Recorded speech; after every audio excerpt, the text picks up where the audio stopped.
अस्सलाम वालेकुम दोस्तों, मैं हूं अज़ीम महमूद और आप देख रहे हैं मिस्टर इंजीनियर। दोस्तों, आज की इस वीडियो में हम इस मॉनिटर वाली एलसीडी को रिपेयर करने का तरीक़ाकार सीखेंगे। आज की इस वीडियो में हम ये देखेंगे कि हम इसे अपनी पुरानी मॉनिटर वाली एलसीडी को कैसे रिपेयर कर सकते हैं। तो दोस्तों चलिए शुरू करते हैं।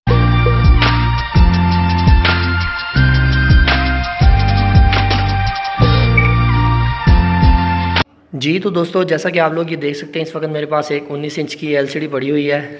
इसमें मसला ये है कि जैसे ही मैं इसका स्विच प्लग लगाता हूँ सॉकेट में, तो ये देखिए ऑन होती है मगर इसका डिस्प्ले गायब हो जाता है।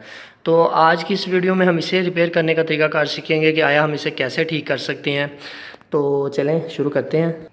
सबसे पहला जो स्टेप है, आपने ये देखना है कि आया इसका डिस्प्ले वर्क कर रहा है कि नहीं, कि आया इसके पैनल में मसला तो नहीं है। तो उसको चेक करने के लिए आप अपने सेल फ़ोन को ऑन करें, किसी दूसरे सेल फ़ोन की उसकी फ़्लैश लाइट को ऑन करें। जैसा कि इसकी फ़्लैश लाइट ऑन हो चुकी है, तो अब मुझे इसके अंदर इसको लगाना है, इसकी फ़्लैश लाइट को। इसके अंदर देखना है कि आया इसके अंदर लोगो नज़र आ रहा है जो इसके अंदर ये घूम रहा है। ये मैं ज़रा दिखाने की कोशिश करता हूँ। ये देखिए, जैसे ही मैं इसके ऊपर लाइट ऑन करता हूँ तो आप लोगों को इसके ऊपर ये लोगो इसका घूमता फिरता नज़र आ रहा है, जो कि डेल वालों का होता है। ये देखें आप, ये उसका लोगो नज़र आ रहा है आप लोगों को। तो ये तो पहला तरीकाकार है इसके पैनल को टेस्ट करने का कि आया इसका पैनल में मसला तो नहीं है। तो इसका मतलब ये हुआ कि हमारे एलसीडी के पैनल बिल्कुल ठीक है, क्योंकि मैंने एक्सटर्नल लाइट इसके ऊपर डाली है। तो उसके डालने की वजह से मुझे इसका डिस्प्ले बिल्कुल ओके नज़र आ रहा है। तो अब मसला ये है कि इसकी बैक लाइट में हो सकता है मसला। तो अब मैं ऐसे करता हूँ, इस एलसीडी को खोल लेता हूँ, इसको उतार कर से खोलते हैं।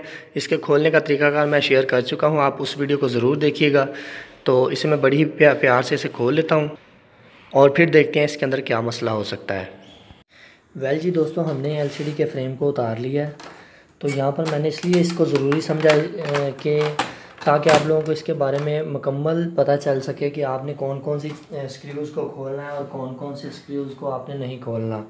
तो आपने जस्ट इसमें से जो ख़ास स्क्रूज़ हैं उनको ही खोलना है, ताकि आपने इसकी पावर सप्लाई को इसके साथ से अलग करना है। सबसे पहले ये साइड पर 4 स्क्रू लगे होते हैं, 2 इस साइड पर, 2 उधर वाली साइड पर। इसके अलावा हमारे पास ये एक स्क्रू है, ये एक स्क्रू है। तो मैं इन दोनों को खोल लेता हूँ। इन दोनों को खोलने का मकसद ये है कि इन दोनों के साथ ही आपकी पावर सप्लाई अटैच हुई होती है। अगर आप इनको नहीं खोलेंगे तो आपकी पावर सप्लाई बाहर नहीं आएगी, तो टूटने का ख़तरा होता है। इसके बाद आप लोगों ने ये वाला स्क्रू खोलना है, ताकि आप इसके ये जो CFL वाले ये इसके आप कह लें कि राड के जैक आपने उतारने, ये दोनों साइडों से आपको खोलना पड़ेगा। इसके बाद आप लोग ये यहाँ पर देख सकते हैं कि ये यहाँ पर भी 2 स्क्रूज लगे हुए हैं जो कि इसको मजबूती फराहम करते हैं। ये चाइना वालों ने एक बहुत ही अच्छी किस्म की प्रोडक्ट बनाई हैं, ये जो वो इसीलिए तो कहते हैं ना, गोरों की चीज़ें बहुत अच्छी होती हैं। तो अब मुझे इसके जो ये जैक्स हैं राड्स के बैक लाइट के, इनको मुझे उतारना पड़ेगा। तो एक और यहाँ पर मैं आप लोगों को मज़े की बात बताता चलूँ कि आपने जब भी इनको उतारना है, ऊपर से दबाकर थोड़ा सा आप ऐसे पुश करेंगे तो ये खुद से ही बाहर आ जाए।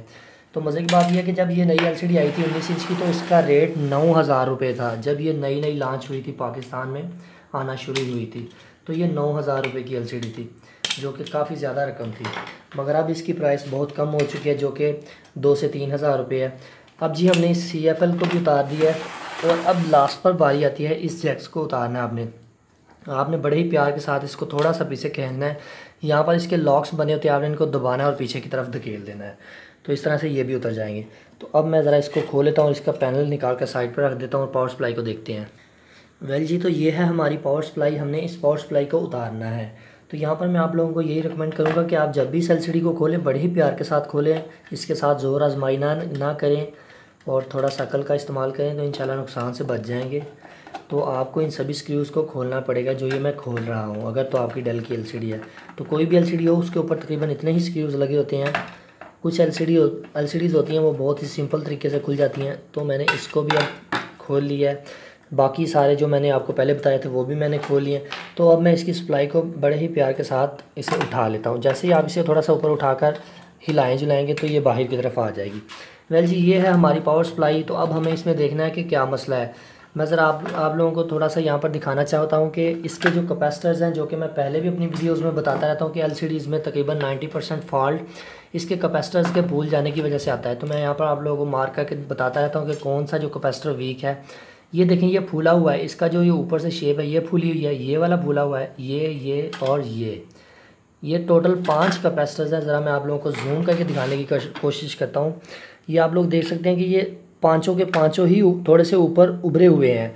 अगर मैं इनको नीचे दबाता हूँ तो ये उभरे हुए हैं। तो अब मुझे करना ये है कि इन पाँचों को ही रिप्लेस करना है। मैं इसका नंबर देख लेता हूँ, इसका नंबर क्या है, तो फिर मैं इस सेम नंबर के या इससे थोड़ा सा डिफरेंस के मैं कैपेसिटर्स ले आता हूँ, तो इनको रिप्लेस करते हैं। वेल जी, तो दोस्तों कैपेसिटर्स जो हैं वो मैं मार्केट से ले आया हूँ, ये 5 पीस लेके आया हूँ। तो अब मैं इनकी आपको वैल्यू बताता चलूँ कि ये 35 वोल्ट 470 यूएफ के कैपेसिटर्स हैं, जबकि जो इसके अंदर लगे हुए हैं वो 35 वोल्ट 330 यूएफ के लगे हुए हैं। तो चलिए अब मैं आप लोगों को ये बताता हूँ कि इसको बाहर कैसे निकालना है। तो आप लोग सबसे पहले ये देख लें कि कौन सा कैपेसिटर को आपने बाहर निकाला है। मिसाल के तौर पर आपने इसको बाहर निकाला है, मैं जस्ट 1 या 2 का आपको बताऊँगा, बकाया मैं खुद से इनको निकाल लूँगा वीडियो को पॉज करके। तो सबसे पहले उसकी लोकेशन देखें कि वो कहाँ पर लगा हुआ है। मिसाल के तौर पर ये दोनों यहाँ पर लगे हुए हैं, तो आपने इन दोनों को ही अच्छी तरह से सोल्ड कर देना है। जब आप अच्छी तरह से सोल्ड कर देंगे तो इसको बड़ी आराम के साथ आप इसे निकाल सकेंगे। ये देखें ये बाहर आ गया है। तो इसी तरह जो इसके साथ दूसरा लगा हुआ है, आपने जस्ट ऊपर थोड़ा सा सोल्डर लगाना है इसके। तो इसको जब ये सोल्डर लग जाएगा तो ये गर्म हो जाएगा, ठीक है। इसके बाद आपने इसको एक साइड से हाथ रखना है।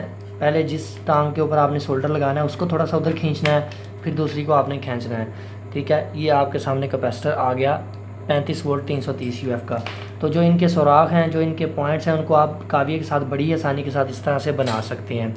अब मैं आप लोगों को यहाँ पर ये बताना चाहता हूँ कि इनको लगाना कैसे है।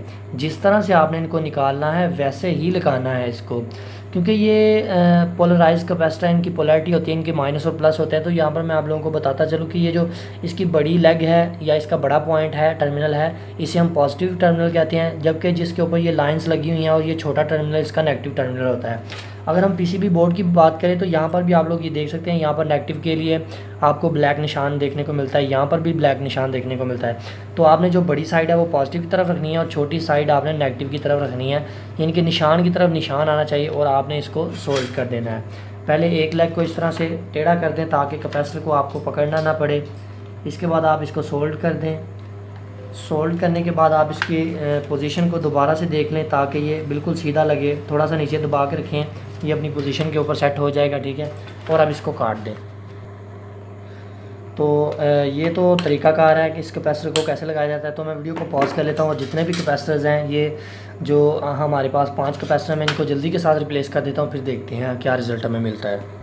जी, तो दोस्तों फॉल्टी कैपेसिटर्स को मैंने बदल दिया है। आप लोग ये देख सकते हैं कि ये 5 को मैंने बदल दिया। अब आप यहाँ पर ये सोच रहे होंगे कि जो इसके अंदर से कैपेसिटर निकला है वो तो 35 वोल्ट 330 यूएफ का, जबकि मैंने जो इसके अंदर इंसर्ट किया है वो 470 यूएफ का है, हालांकि वोल्ट सेम है। तो मैं यहाँ पर आप लोगों को एक बात बताना चाहता हूँ कि वोल्टेज जो है वो कम नहीं होने चाहिए और कैपेसिटेंस थोड़ी सी कम या ज़्यादा हो जाए, सॉरी कम ना हो, ज़्यादा हो जाए।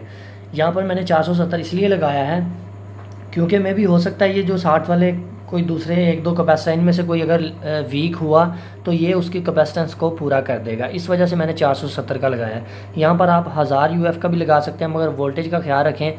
अगर 35 वोल्ट का निकल रहा है तो 35 वोल्ट का ही लगाएं। आप उससे छोटा या 25 वोल्ट या 12 वोल्ट या अगर इस तरह कम का लगाएंगे तो वो थोड़े दिन ही चलेगा, वो भी ब्लास्ट हो जाएगा। इसलिए कोशिश करें वोल्टेज ज़्यादा हो, कम वाला कैपेसिटर ना लगाएं। वोल्टेज जिसके कम है वो वाला कैपेसिटर ना लगाएं। अगर आपके पास कोई पुरानी पीसीबी पड़ी हुई है आप उसमें से निकाल लें। और बस ये जहन नशीन रखें कि सबकी कैपेसिटेंस बराबर होनी चाहिए, सबके माइक्रोफैराड बराबर होने चाहिए। तो अब बारी आती है इसको दोबारा से इसको इसके अंदर फिट करने की। तो जिस तरह से मैंने इसको खोला था मैं उसी तरीके से इसको दोबारा वापस इसको फिट कर देता हूँ। तो फिर देखते हैं इसे ऑन करके। जी, तो दोस्तों मैंने एलसीडी को अब मुकम्मल तौर पर तो बंद नहीं किया, मगर मैंने इसका जो जस्ट फ्रेम वगैरह या इसकी सप्लाई वगैरह को मैंने फिट कर दिया। तो अब बारी आती है इसको 220 वोल्ट अप्लाई करके चेक करने की कि आया ये ठीक भी हुई है कि नहीं। तो आप लोग ये देख सकते हैं कि अभी तो फ़िलहाल जैसे ही इसका लोगो आता था वो गायब हो जाता था। अब ये आप देख सकते हैं कि ये ऑन हो चुकी है। ये आपके सामने है इसका लोगो, ये सब कुछ। पहले इसकी बैक लाइट में मसला था। असल में मसला यही था कि जो आपके कैपेसिटर्स थे वो बैक लाइट के सेक्शन में ख़राब थे, इस वजह से वो करंट को स्टोर नहीं कर रहे थे, चार्ज को स्टोर नहीं कर रहे थे, और इस वजह से आपकी एलसीडी ख़राब हो चुकी थी। तो मैं यहाँ पर आप लोगों को एक और बात बताता चलूँ कि आपने जब भी इसको फिट करना है तो आपने बड़ी ही प्यार के साथ इसे फिट करना है। सबसे पहले साइडों वाले इसके स्क्रू लगाकर बाद में टेस्टिंग करनी है, क्योंकि कई दफ़ा ऐसा होता है कि आप लोग ऐसे ही टेस्टिंग कर देते हैं तो उसकी वजह से शॉर्ट सर्किट होने का ख़तरा होता है। तो कोशिश करें कि जिस तरह आपने इसको खोला है वैसे ही आप इसको दोबारा से इसमें लगा दें। तो चलिए मैं इसको दोबारा से लगा देता हूँ और फिर लास्ट पर इसे दोबारा से देख लेते हैं एकदम। जी तो दोस्तों अब बारी आती है एलसीडी को फाइनल टेस्ट करने की। तो मैं ज़रा इसके प्लग को ऑन कर देता हूँ। तो हमारी एलसीडी ऑन हो चुकी है। जस्ट इन 5 कैपेसिटर्स की वजह से ये मसला पेश आ रहा था, ये आपकी एलसीडी जो है वो आपको तंग कर रही थी। दोस्तों अगर हम इन कैपेसिटर्स की बात करें तो ये कैपेसिटर्स सिर्फ 40 रुपये के 5 आते हैं। तो मैंने सिर्फ 40 रुपये लगाकर अपनी एलसीडी को ठीक कर लिया है। तो अब आप लोग ये जानते हैं कि जब भी आप अपनी एलसीडी को रिपेयर करवाने जाते हैं तो आपसे जो कारीगर हज़रात होते हैं वो 300 से 500 रुपये तक भी आपसे चार्ज करते हैं। उन्होंने करना कुछ नहीं होता, जस्ट उन्होंने भी यही काम करना होता है जो मैंने आप लोगों के सामने करके दिखाया है। तो अगर आप चाहते हैं कि फ्यूचर में मैं अच्छी इस तरह की वीडियोस अपलोड करता रहूं तो मेरी वीडियो को लाइक करें। और अगर आप हमारे न्यू व्यूअर्स हैं तो मैं आप लोगों को यही रिकमेंड करूंगा कि आप हमारे चैनल मिस्टर इंजीनियर को ज़रूर सब्सक्राइब कर लें, क्योंकि मैं डेली इस तरह की अच्छी वीडियोस अपने चैनल के ऊपर अपलोड करता रहता हूँ। तो दोस्तों इसी के साथ मुझे अपनी दुआओं में याद रखिएगा। अल्लाह हाफिज़।